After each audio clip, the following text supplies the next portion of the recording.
বিশ্বের মানচিত্রে এমন কোনো সীমানা কি আছে যা একটি জাতির আত্মা, ভাষা এবং রান্নাঘরকে দুই ভাগে ভাগ করতে পারে? ১৯৪৭ সালে স্যার সিরিল র্যাডক্লিফ মাত্র কয়েক সপ্তাহে কলমের এক খোঁচায় পাঞ্জাবকে দুই টুকরো করেছিলেন, যিনি এর আগে কোনোদিন ভারতে পাও রাখেননি। আজ প্রায় ৮০ বছর পর প্রশ্ন উঠছে, এই কৃত্রিম সীমানা কি আদেও দুই পাঞ্জাবকে আলাদা করতে পেরেছে, নাকি তারা আজও একটি অঘোষিত অখণ্ড সত্তা? একদিকে অমৃতসরের গুরুমুখী লিপি আর অন্যদিকে লাহোরের শাহমুখী লিপি আলাদা হলেও পাঞ্জাবিদের আবেগ আজও একই সূত্রে গাঁথা। ভারতীয় পাঞ্জাব আজ ভারতের রুটির ঝুড়ি, আর পাকিস্তানি পাঞ্জাব সেই দেশের ক্ষমতার কেন্দ্রবিন্দু। কিন্তু দুই পাশের সাধারণ মানুষের দীর্ঘশ্বাস আজও একই কেন?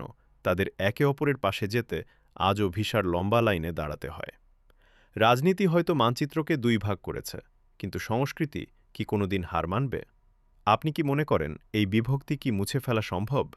কমেন্টে জানান এবং মানচিত্রের পেছনের এই সত্যগুলো জানতে বর্ডার টুইনস সাবস্ক্রাইব করুন। ধন্যবাদ।